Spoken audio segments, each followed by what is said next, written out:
¿Qué piensa hacer este gobierno frente amplista? ¿Cambiar el modelo actual de manera superficial?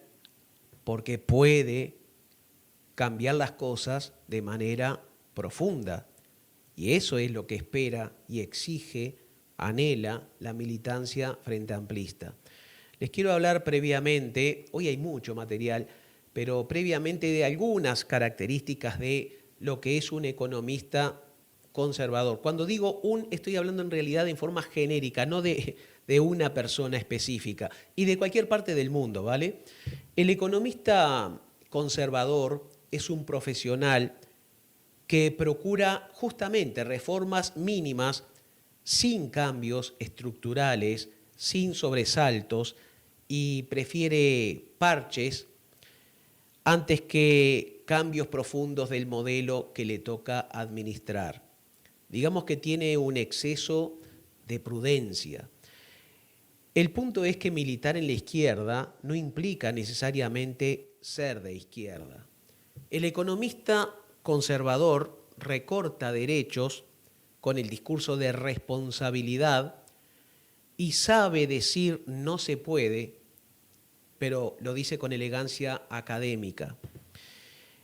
En Uruguay ya van 2 economistas, y no los quiero nombrar porque hay uno en particular al que siempre le he tenido admiración, bueno, no admiración, pero respeto, afecto, simpatía, ¿verdad?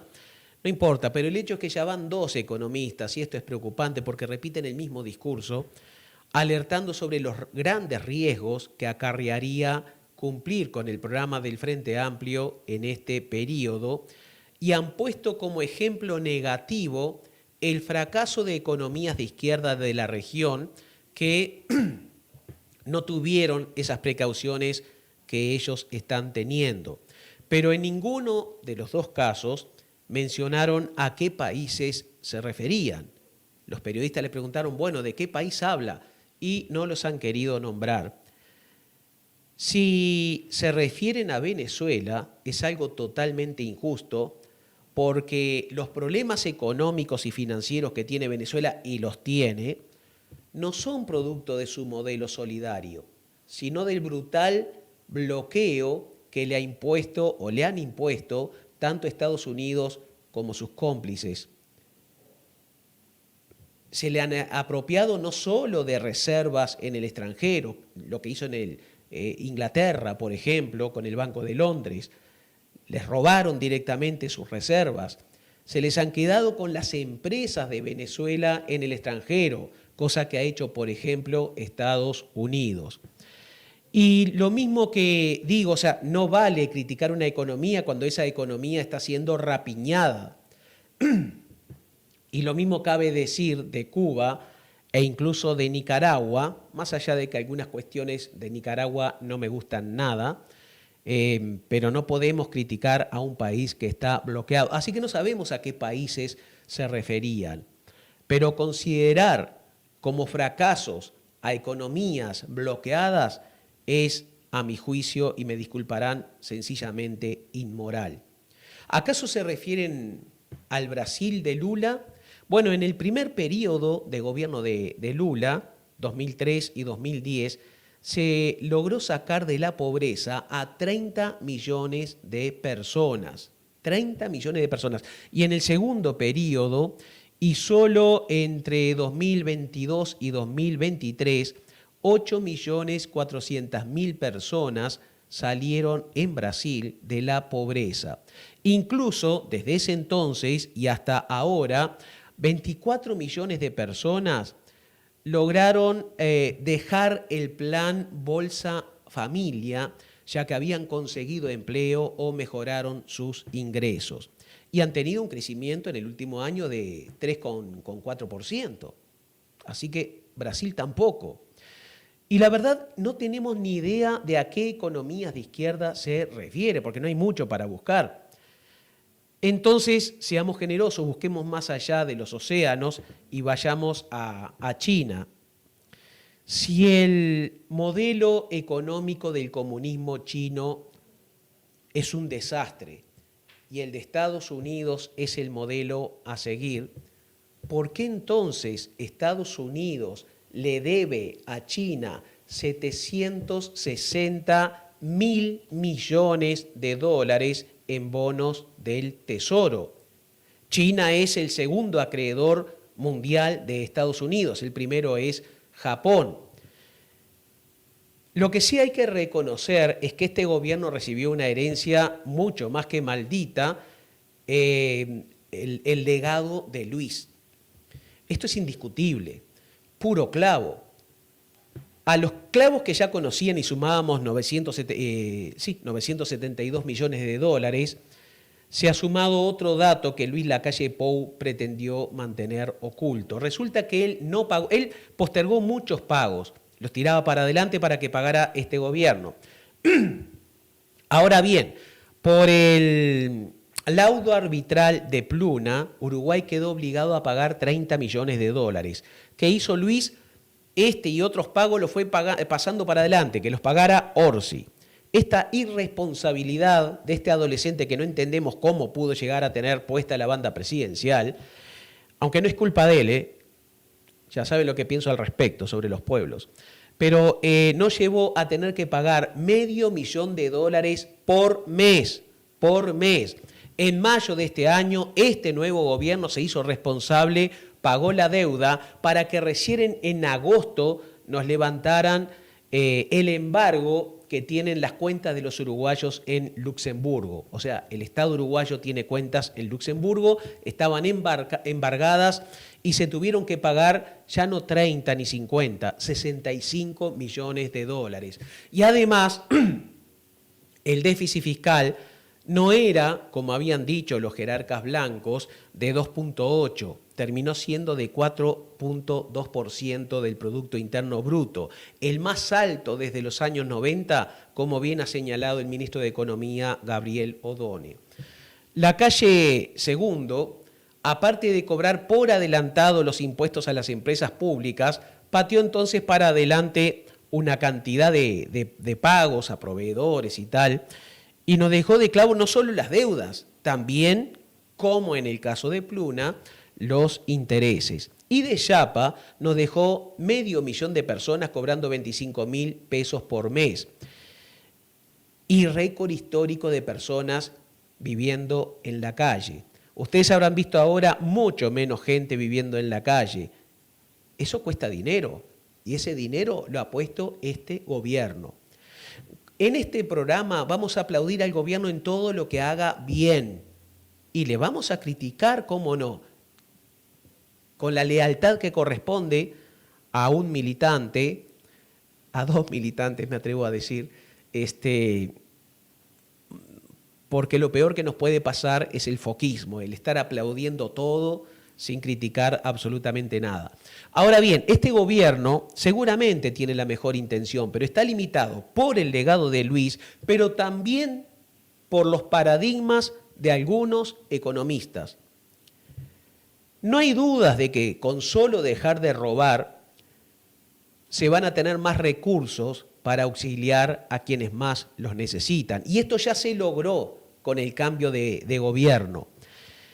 Pero yo le temo a los paradigmas de los economistas que, aun siendo buenas personas o personas honestas, insobornables, son conservadoras, que solo se atreven a cambiar las cosas en tanto y en cuanto se lo permitan los dueños del país. Yo no los veo, y me preocupa no verlos, poniéndose a estudiar, fíjense cómo lo digo, yo no digo de que haya que ir directamente a hacerlo, no, estudiar la viabilidad de erradicar, por ejemplo, las cajas paraestatales, para que, aún respetando los derechos adquiridos, todas pasen a regirse por el mismo régimen del Banco de Previsión Social. Y no me refiero solo a las cajas bancarias, la caja notarial, la caja de profesionales, también a los servicios estatales desconcentrados, como el servicio de retiros y pensiones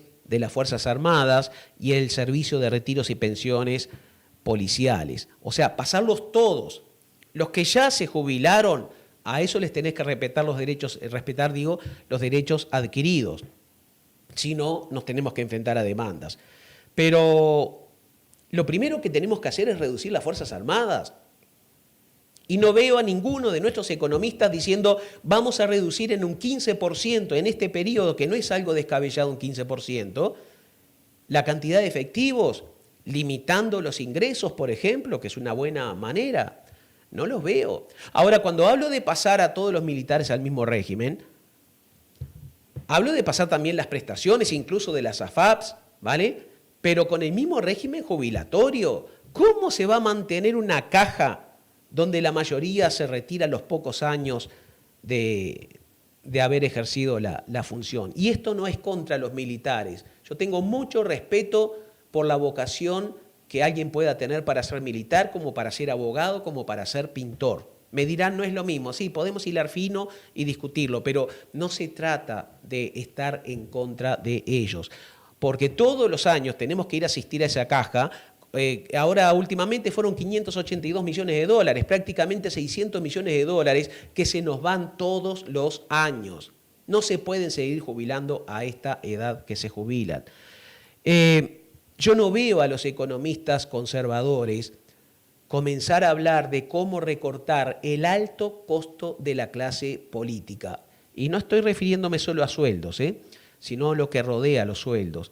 Lo que veo, en cambio, es que se auxilia con centenares de millones de dólares a las intendencias del interior, que no está mal, pero lo que está mal es que como contrapartida no se les exige ninguna medida para eliminar el nepotismo, el clientelismo político, el amiguismo, el tarjetazo, el dedazo, las licitaciones amañadas, a que tan acostumbrados nos tienen muy particularmente los blancos. Bueno, los colorados tienen una intendencia a la de Artigas y ya sabemos que también sucede allí, ¿verdad?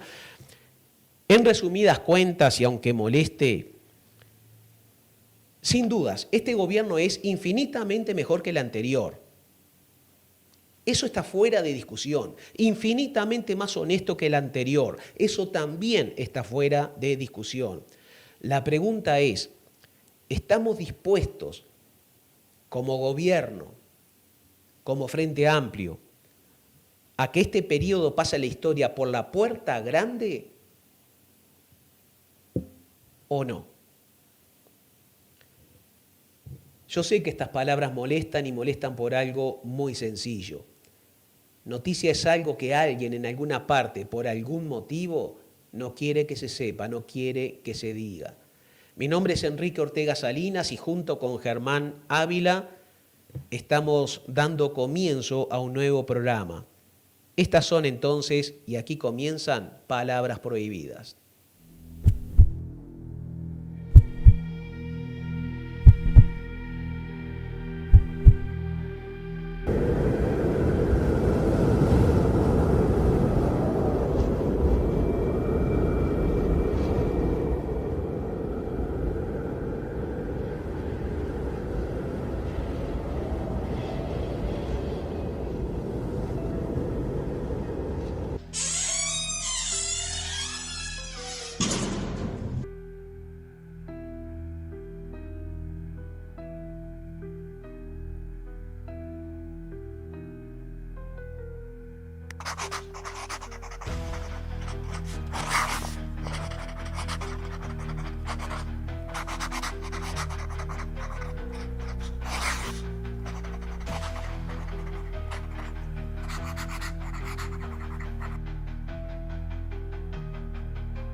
Quiero agradecer a Alicia Ortega en primer lugar, que no es pariente mío,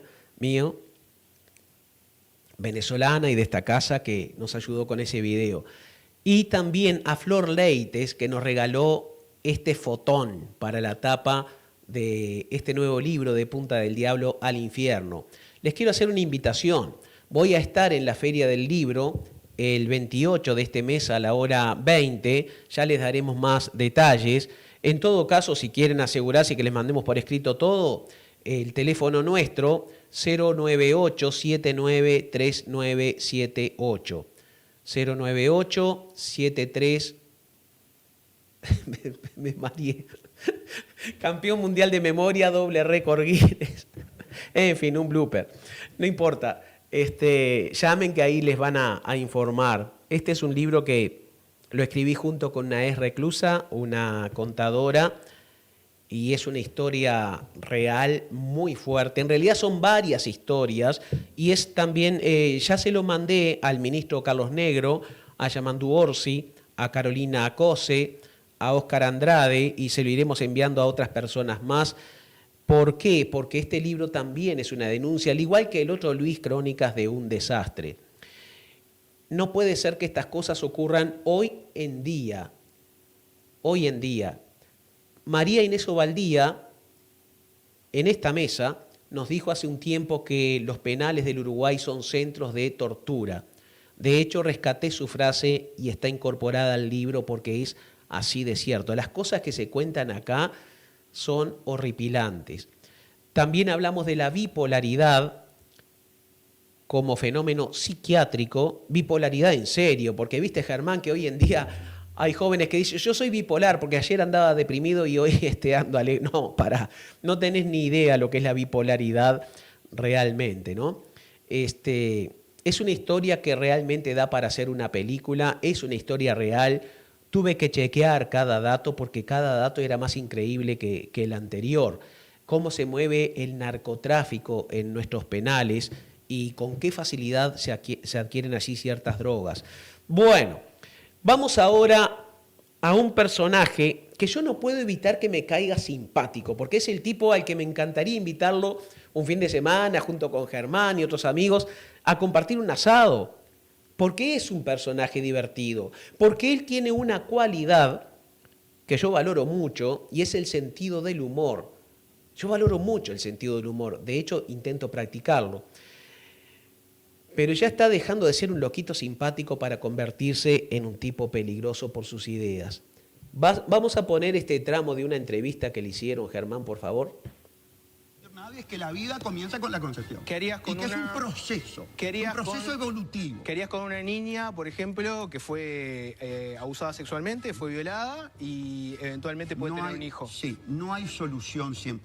Por cierto que hay soluciones. Pero para vos la vida empieza en la concepción, entonces estaría matando a un niño. Te estoy contestando. Comienza la concepción y el aborto no da una solución 100%, ni al antiaborto ni al abortista. Hay situaciones terribles, hay situaciones trágicas, pero si vos filosóficamente le abrís la puerta, le abrís la legalidad a que se pueda matar a una vida en el seno del ámbito que debe ser de mayor protección para la vida, estás llevando adelante lo que quiere la élite. Pero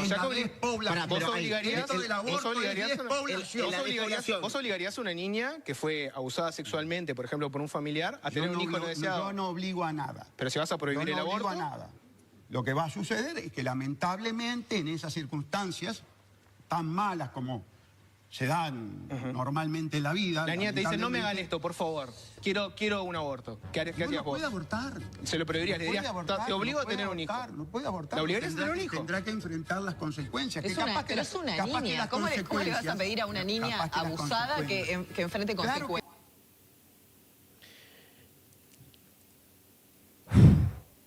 Extremismo filosófico, extremismo religioso, no sé cómo catalogarlo. Cuando estuve en Colombia, Germán, te hablo a ti porque eres colombiano, un caso conmovió al país. Una niña de 10 años, no sé si lo recuerdas, fue violada y quedó embarazada. Sí, claro. No recuerdo el grado de parentesco, pero creo que fue alguien de la familia o mínimo el padrastro como casi siempre suele suceder. Exactamente, ¿verdad? Y esa niña, cuando se le entrevistó junto con la madre, llorando pedía y decía que no quería continuar con el embarazo. Recuerdo también a un obispo de allá, de cuyo nombre no quiero acordarme, que insistía en que tenía que tenerlo y que la iglesia le iba a proveer de los pañales y de las cosas que precisara.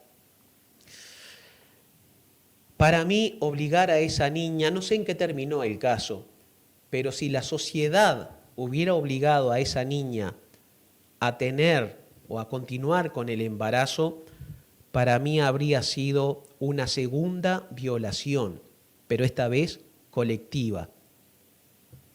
Es un tema difícil y yo entiendo que la gente tiene derecho a pensar diferente a como yo pienso.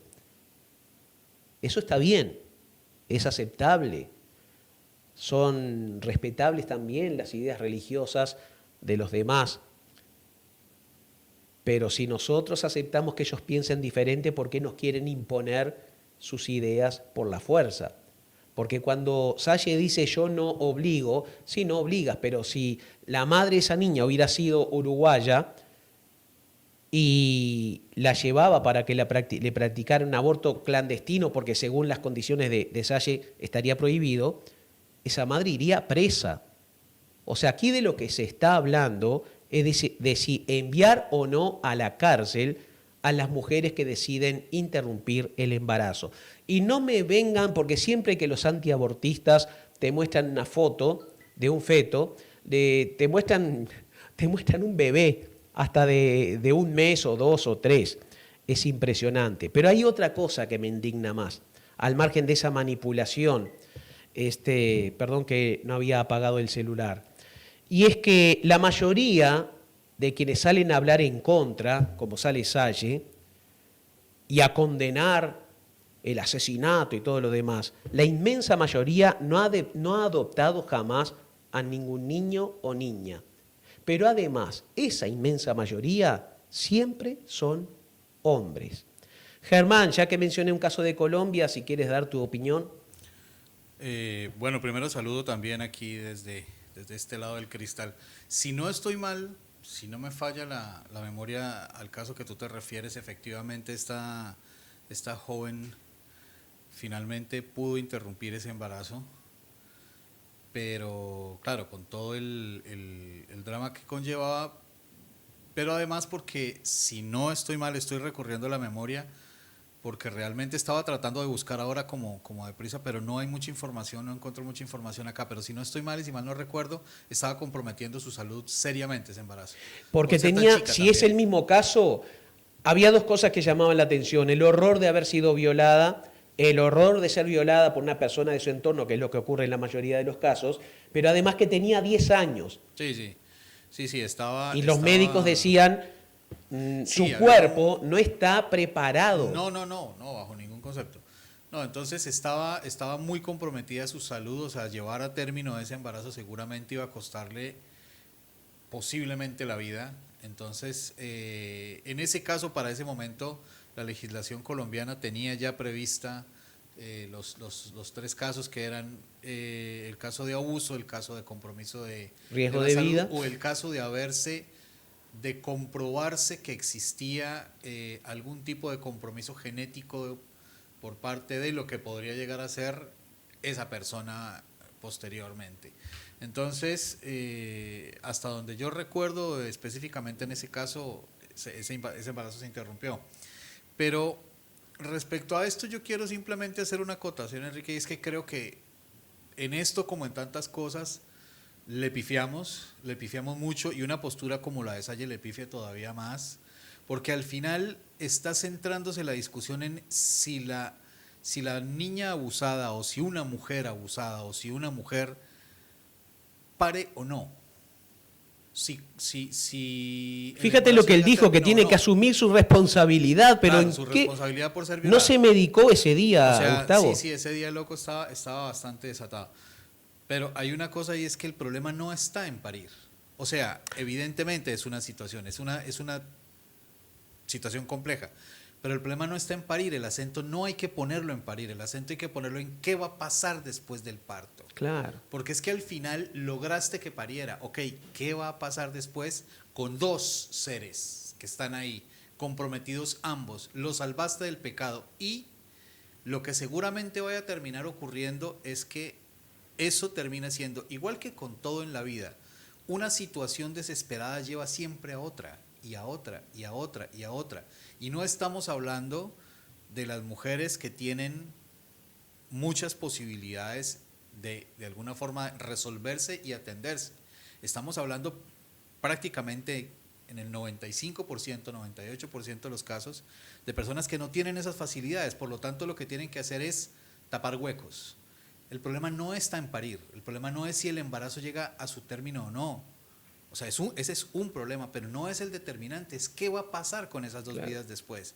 Entonces, si lo que está proponiendo Salle, y es dicho así directamente, si lo que está proponiendo Salle es, ok, el embarazo no puede interrumpirse, proponga algo, Salle. ¿Cuál es la propuesta que tiene usted en tanto político, además en tanto político, participante de un espacio decisorio de la magnitud de un parlamento, para que esto no ocurra, pero en vez de esto ocurra otra cosa que esté más de acuerdo con su perspectiva de la vida y del mundo y de la sociedad, pero que además atienda el problema donde está, no en el parto, no en que esa mujer llegue, tenga un hijo y ahí ya se salva del pecado? ¿Qué va a pasar con esa criatura después? Con esas criaturas, finalmente. O sea, está preparada para maternar. Efectivamente, la biología no nos alcanza. Sí, pero eso. no solo la parte, eso te iba a decir, esa niña con 10 años, no solo que no estaba preparada según los médicos, no hay que ser médico para deducirlo tampoco desde el punto de vista físico, pero tampoco psíquico. El trauma de la violación, que es el delito más asqueroso, y que aprovecho a decir otra cosa, Germán. El otro día fue condenado a 4 años y medio de prisión un tipo que violaba a su hija, pero a la vez por hurto o por rapiña más que nada, se han dado condenas más fuertes. Pero incluso ese caso de violación fue de los que fue más severamente castigado, porque a veces la han sacado con unos poquitos meses después de haber violado a un niño o una niña.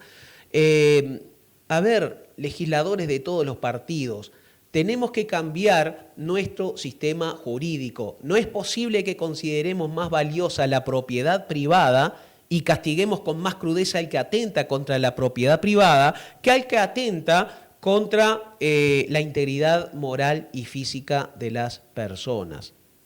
De mi parte es eso, Germán, no sé si tenías algo más. No. Yo quería aportar eso desde ese punto de vista, así que vamos ahí. Vale. Seguimos con música de la Resistencia, ¿verdad? Seguimos. Sí, adelante. Señor, con música de la Resistencia. Yo cierro tu micrófono para que puedas tomarte tu agüita, tu extracto de grapamiel. Y entonces, por este lado, yo quiero compartir con ustedes esto, como empiezo haciendo cada programa, agradeciéndoles a quienes están ahí, a quienes están del otro lado, a quienes participan en el programa anterior. Lo recordarán ustedes, fue una intervención mía editorial acerca de la xenofobia, acerca específicamente de algunos casos, empezando por el mío, y recibí una cantidad enorme de cariño, de aprecio, de afecto, de amor, de solidaridad, y está aquí reflejada en estos comentarios, y quiero decirles a todos y a todas ustedes muchas gracias por ese cariño, muchas gracias por ese afecto. Es importantísimo para mí percibir que hay gente que se conmueve y que se solidariza. Y sí, como les dije justamente la semana pasada, no quiero convertir esto en otra sección, así que realmente la intención que tengo no es dedicarme a hablar de esto, simplemente cierro diciendo respecto a este tema que tengan en cuenta que no solamente se necesita, aunque se agradece, no solamente se precisa la solidaridad con la persona que sufre la agresión, sino que se necesita también un papel activo de la sociedad alrededor de quienes agreden. Porque finalmente no es un problema de un individuo ejerciendo odio contra otro individuo. Es un problema estructural de la sociedad, es un problema que fomenta la intolerancia. Y no hay nada que sirva más que un intolerante se vea rodeado por quienes considera sus pares y le conminan o le llevan a que corrija sus conductas.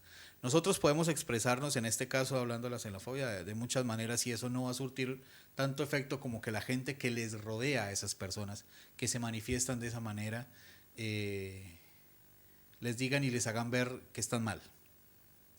De lo contrario, va a ser más difícil. Así que por este lado, respecto a ese tema, amor para todos ustedes y para todas ustedes aquí, con Agustín Pedrosa en el pecho.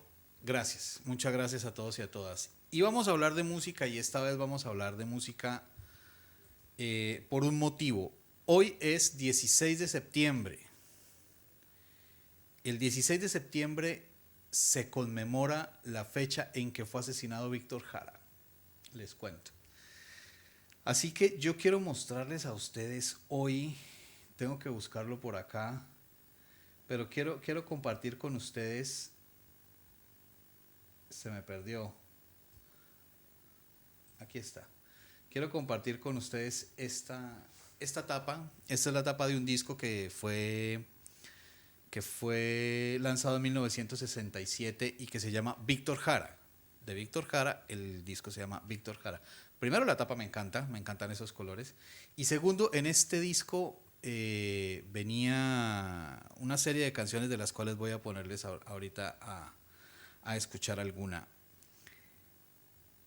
Y yo hoy quiero que recordemos a Víctor Jara porque él, así como tantos otros artistas de Latinoamérica, fueron un aporte fundamental a la cultura, pero además fueron un aporte fundamental a las expresiones sociales y nunca dejaron de ver y de sentir las desigualdades y una posibilidad de cambiar el mundo como parte integrante del arte. Y eso es una cosa que para mí es muy importante y además hace parte justamente también de lo que ha sido mi vida. En este mes de septiembre yo quiero recordar a Víctor Jara. El mes de septiembre particularmente es un mes bastante sentido para mí porque el 13 se conmemora un año más de la muerte de Óscar Rodríguez, mi mejor amigo. El 16 de septiembre también se conmemora un año más de la muerte de Jairo Moncayo, un compañero líder estudiantil en Colombia de la Universidad de Nariño, que fue asesinado también el 16 de septiembre. Así que es un mes que yo tengo con bastante sentimiento. Y esta canción de Víctor Jara que yo voy a ponerles a ustedes a escuchar, la vamos a escuchar en una interpretación que rinde homenaje tanto a Víctor Jara como al Che Guevara. Y es una canción interpretada por Quilapayún, Inti Illimani, e invitan al escenario a Pancho Sasso, un cantante de un grupo que se llama el Grupo Congreso de Chile también, histórico también, que hizo parte también del movimiento de la nueva canción chilena, de la nueva canción social además. Así que con esta interpretación que es en el año 2004 en el Festival de Viña del Mar, este año es importante porque Inti Illimani, siendo uno de los representantes más importantes, si no el más, de la música andina, en el contexto de la nueva canción latinoamericana, ese año se separa. Ese año ellos, por cuestiones, por lógicas propias de sus vidas y de sus carreras artísticas, se separa, se divide en dos, uno queda siendo Inti Illimani y el otro queda siendo Inti Illimani histórico. En ese sentido, este año en el Festival de Viña del Mar se presentan Inti Illimani, Quilapayún, invitan a Pancho Sasso a cantar una canción que se llama El Aparecido. Quiero que le pongan cuidado a la interpretación, quiero que le pongan cuidado a la letra de la canción. Esta canción sale en el álbum Víctor Jara de 1967, más o menos unos 7 meses antes de la captura del Che Guevara. Es decir, esta canción sale cuando el Che Guevara estaba vivo. Ellos, Inti Illimani, lo que expresan en esta canción con El Aparecido es que reflejan, que le cantan a la persecución que sabían que estaba sufriendo el Che en Bolivia y al deseo de Latinoamérica en ese momento de saber dónde y cómo estaba el Che Guevara. Así que les dejo con esta interpretación, Quilapayún, Inti Illimani y Pancho Sasso, 2004, Festival de Viña del Mar, El Aparecido.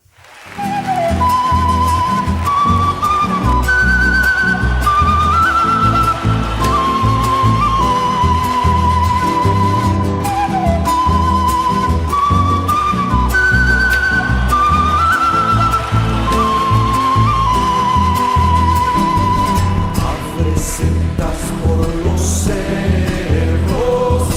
deja su huella en el viento, el águila le da el vuelo y lo cobija el silencio.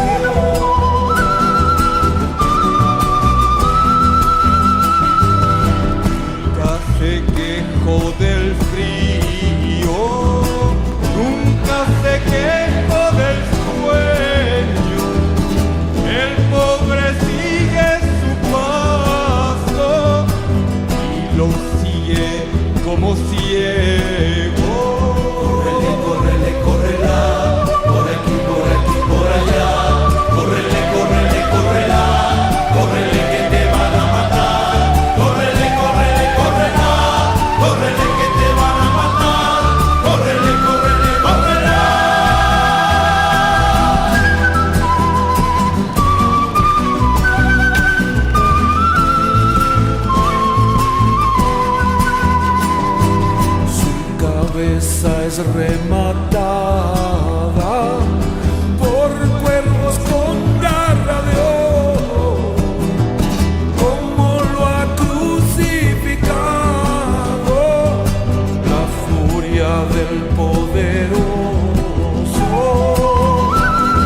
Benjamín Netanyahu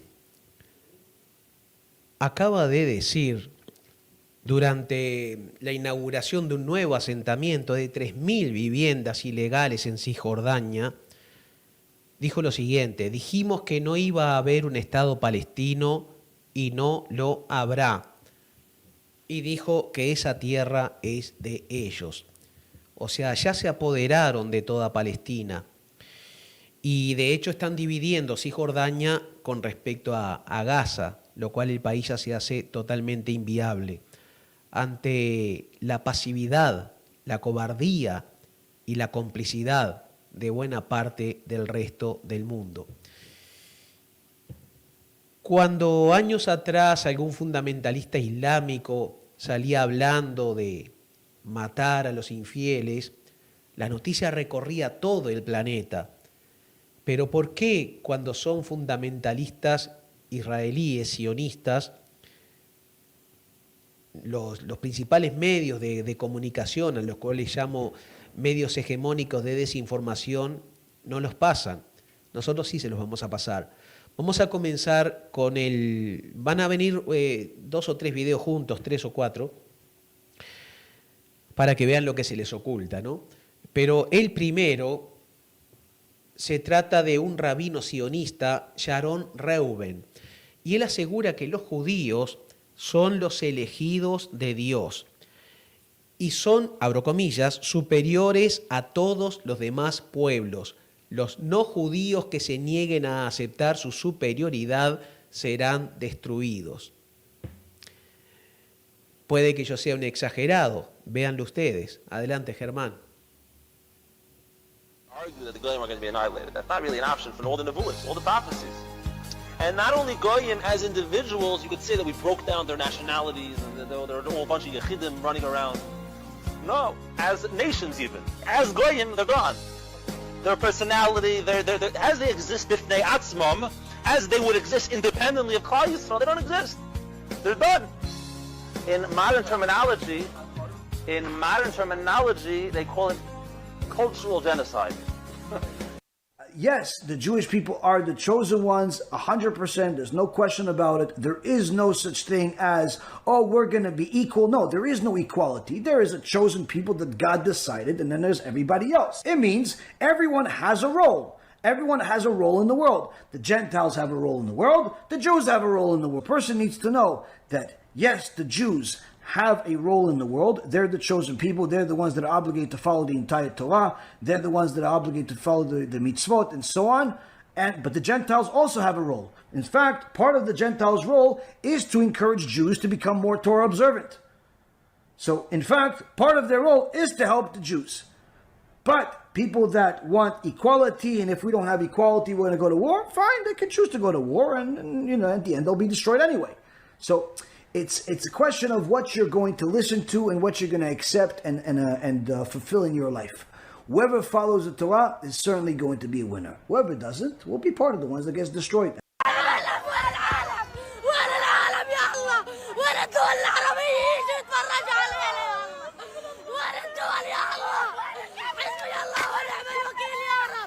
Esto que están viendo es una escuela destruida por Israel. Murieron varios niños ahí, quedaron heridos. Pero la noticia que ustedes vieron recorriendo el planeta era como un supremacista norteamericano era asesinado. O sea, esto no lo pasaron en los grandes medios. Toda la noticia, repito, fue la de este neonazi norteamericano, Clear, no sé qué, que murió en su propia ley. O sea, el mundo, yo no avalo el homicidio, no solo que está mal, sino que le das argumentos a la ultraderecha, pero el mundo al otro día amaneció un poquitito mejor, quizá más sano, ¿vale? Basta demostrarnos como víctimas a los que son fomentadores del odio. Él odiaba a los homosexuales, odiaba a los negros, odiaba a los que tenían la piel un poquito bronceada de más, odiaba a los abortistas, odiaba a los inmigrantes, Decía que unas cuantas muertes valían la pena si eso justificaba o fortalecía el derecho sagrado de tener armas. Así les va a Estados Unidos con la venta libre de armas. En fin. Seguimos, Germán. No sé si querías opinar algo sobre eso. Sobre Charlie Kirk, ¿yo qué te puedo decir, Enrique? Yo hice un video como de unos 4 o 5 minutos, es que está en mi perfil de Instagram, en el que digo lo que pienso acerca del fascismo y la forma como se muestra el fascismo y cómo hoy el fascismo ha estado de alguna forma desvirtuado en tanto concepto ideológico y político, y se le ha puesto más una cara como de defecto del carácter, si se quiere. Entonces, yo ahí lo que... Sí, hasta te hablan de la libertad. Sí, no, y por eso dicen que es que hay comunistas que pueden ser fascistas porque son muy intolerantes. No. Ahí hago un desarrollo que más bien los invito a que lo vean. ¿Cómo es tu perfil de Instagram? ¿Cómo te encuentran? La mierda. Mi perfil de Instagram es Germán Ávila N. Es Germán Ávila N. Miren que yo creo que yo lo tenía por acá. Ustedes me disculparán que mi desorden en la cabeza... Miren, lo pongo acá porque yo casi siempre tengo la intención de poner, cuando yo empiezo a hablar, de poner este súper, y la verdad, me clavo hablando y me olvido. Claro. Pero ese es el Instagram, ahí está, Germán _Ávila_N. Así que bueno, ahí está. Y ahí más o menos digo lo que pienso. La verdad no lo voy a decir acá. Aquí no es que nos privemos mucho. No, y estamos en la misma dirección, pero creo que nos queda todavía información por dar. Quedan los tweets, que es una parte que disfruto vamos a eso muchísimo. porque estamos atrasados. Claro, entonces yo creo que más bien vamos a eso porque, Vale. Por ejemplo, por aquí, por este lado, Pocho nos dice: buen día. Para ser de izquierda tenés que leer, pensar, ver, estudiar, ser autocrítico, justo, humano, solidario. Para ser de derecha solo debes agachar la cabeza ante sus amos y estar orgulloso de tu propia ignorancia. Dicho eso último, subrayado con mayúsculas, negrita y en color resaltado. Exactamente. Luego por acá, Diego ¿qué? Diego Viñolo nos dice: el cronograma de actividades de un blanco promedio. Muchacho, te afilias al Partido Nacional, luego robas, luego vas en cana, luego te expulsan del Partido Nacional, salís de la cana y te afilias al Partido Nacional para después robar, ir en cana, te expulsan, salís, te afilias. Sí, robas. uno pensará en Valentina Dos Santos, pero no es la única. No, por Dios. Hay muchos que han seguido ese ciclo. Sí. Algunos van en cana, otros no. Y bueno, Bueno, ahora 13 ediles de Maldonado han sido condenados ya. Incluso el que estaba prófugo cayó. Y vamos a ver cuánto tardan luego en regresar al Partido Nacional. Por supuesto. Por este otro lado nos dice Matecha: estamos todos esperando la conferencia de prensa del Partido Nacional para explicar lo del alcalde de Noblía, lo del contrabandista de huevos, lo de los ediles de Maldonado. Puntos suspensivos. Y seguimos esperando. Y seguimos esperándolo. Luego nos dice Eduardo Preve, compañero, periodista y colega: aguinaldo de los militares. Los jubilados y pensionistas militares cobran aguinaldo, a diferencia de los jubilados del BPS que no cobran aguinaldo. Por año, junio y diciembre, los aguinaldos militares le cuestan al Estado unos 70 millones de dólares. Ya lo decía inicialmente Enrique. Sí, pero ahí habla solo del tema de los aguinaldos. Solamente de los aguinaldos. Porque sí. En realidad ya costaron en el último año 582 millones de dólares. Y los demás que no tienen esos derechos son los que tienen que aportar para pagarles. Justamente.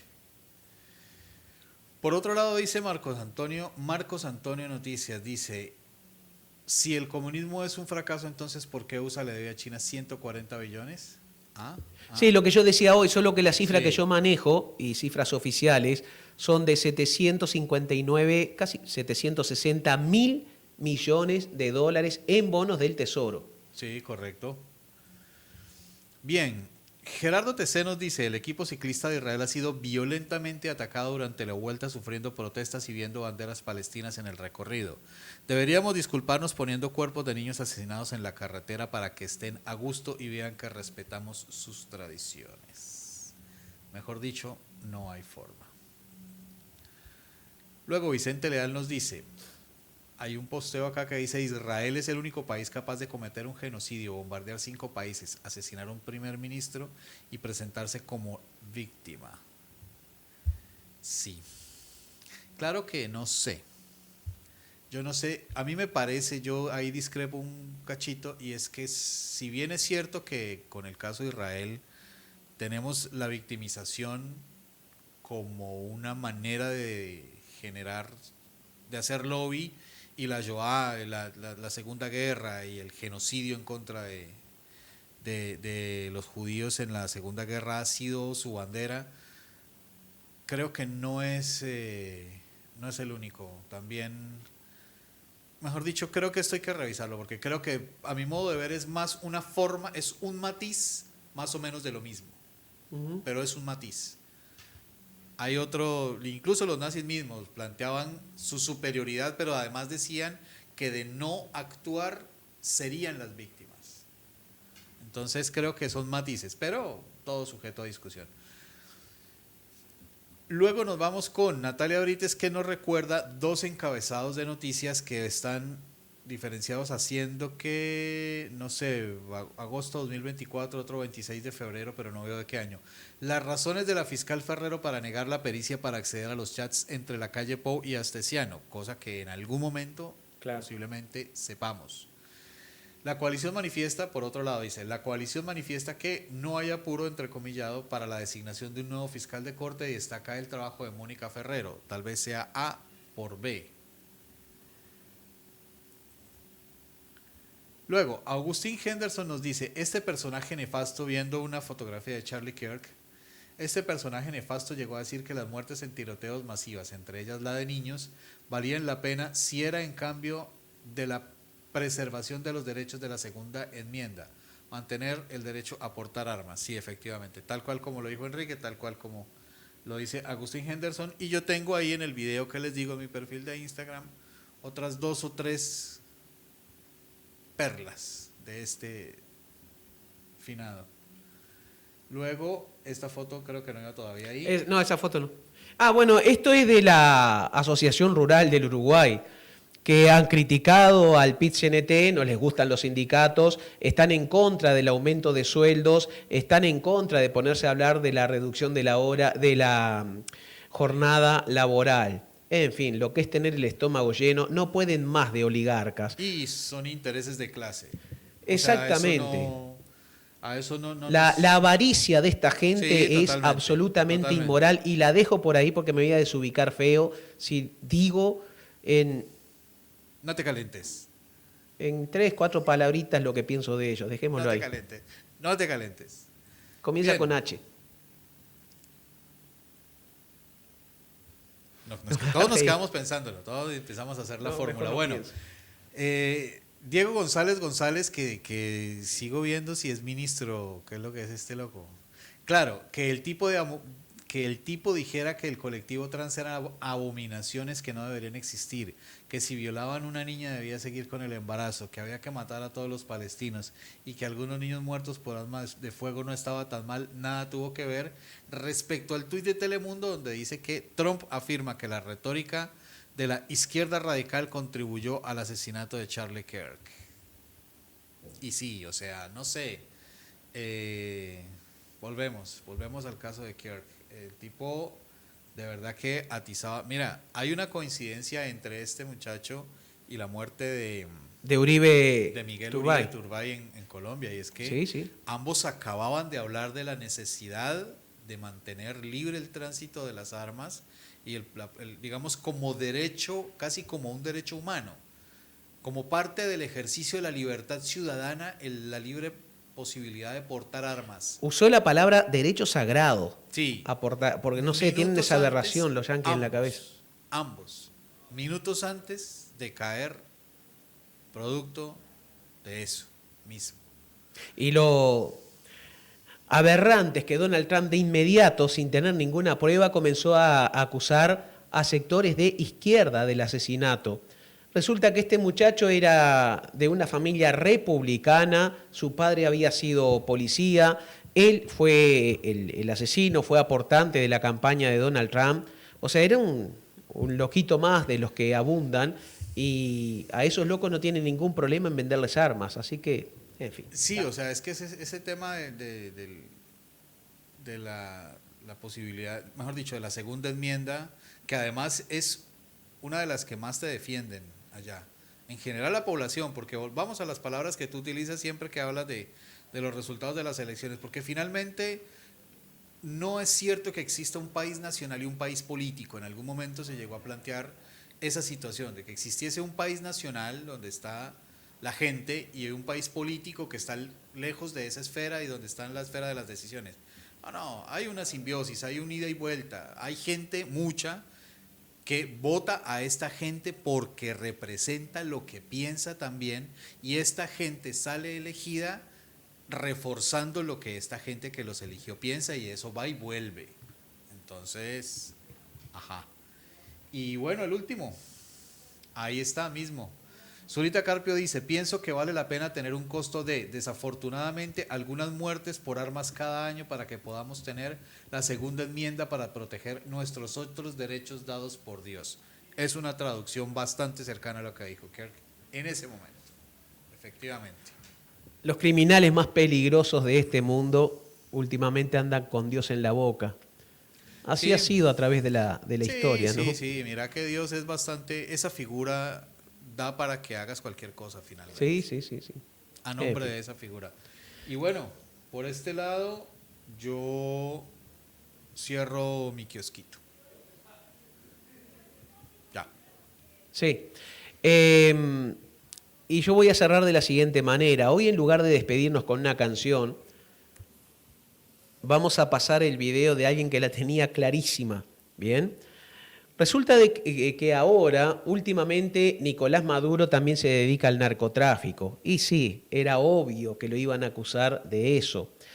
Falta que le inventen alguna violación, algún abuso sexual, alguna cosa por el estilo, ¿no? Estados Unidos ha mandado al Caribe, de forma amenazante contra Venezuela, a buena parte de su flota, una nave nuclear inclusive, violando un tratado internacional, pero a Donald Trump no le importan los tratados que hubiera firmado su país. Y un despliegue de centenares de millones de dólares para combatir el narcotráfico. ¿Saben cuánto de cocaína o de otro tipo de drogas han incautado desde que comenzó ese despliegue? 0 gramos. Ellos desde el aire ven alguna embarcación en el Caribe, le tiran una bomba y después, si quedan vivos, van y le preguntan qué andaba haciendo. O sea, nada de acusar, nada de intentar detenerlos. Además, en el primer caso, porque ya hubo otros, en el primer caso primero dijeron que era un barco, luego bajaron la categoría a bote, y luego cuando surgió el video, resulta que era una lancha y que no había ni 11 ni 12 personas como habían dicho al comienzo. Y ayer también liquidaron a otra lancha. ¿Qué hacían? No sabíamos. ¿Llevaban droga? No sé. Ellos tampoco sabían, ¿vale? Pero ¿por qué se hace todo esto? Están preparando el terreno para pulverizar al Palacio de Miraflores. Pero vean lo que decía no hace mucho tiempo atrás un visionario que se salvó de esta acusación porque, en definitiva, la naturaleza atentó contra él y Estados Unidos pudo suspender un plan que ahora reinicia. Vean este video, que es breve, y de mi parte yo también me despido. Gracias por estar ahí. Más agresora en la historia de la humanidad. Se atrevieron a lanzar bombas atómicas sobre ciudades indefensas. Allí están Hiroshima y Nagasaki. ¿Qué cosa es esa? Han invadido Panamá, bombardearon y mataron a miles, quemaron un barrio entero para llevarse a Noriega, acusándolo de narcotraficante. Y allá está preso el que era presidente de Panamá. Yo tengo varios alertas que me llegan, incluso desde algunos espacios que no son realmente aliados, sino gente seria, preocupada, de la operación que está en marcha, diseñada en el Pentágono. Eso viene aproximándose. Y es una operación de varios años. Hace varios años me lo dijo alguien. Me dijo, te van a terminar acusando a ti de narcotraficante a ti, directamente. A ti, Chávez. No es que el gobierno apoya o que se permita, no. Te van a tratar de aplicar la fórmula Noriega. Es uno de los planes que en Estados Unidos se ha venido desarrollando. Están buscando la manera de que se asocie a Chávez directamente con el narcotráfico. Y luego cualquier cosa es válida contra un narcotraficante que es presidente. Pues. Un viaje a cualquier país del mundo y llega un comando y se lo llevó. Bueno, se trata de Estados Unidos, no. Invadieron Irak con la excusa de que había armas de destrucción masiva. No las hay, no las hubo. Pero igual ahorcaron al presidente sin juicio ni nada. Fidel me dijo un día, Chávez, si a ti o a mí nos pasa eso, que nos invadan, dijo, lo último que podemos hacer es hacer lo que hizo Saddam, meterse en un hueco por allá. Hay que morir peleando, Chávez, allá en la primera línea de batalla. Y es lo que yo haría. Yo no voy a irme por un monte. Voy a morir al frente, con la dignidad de un venezolano que ama este país.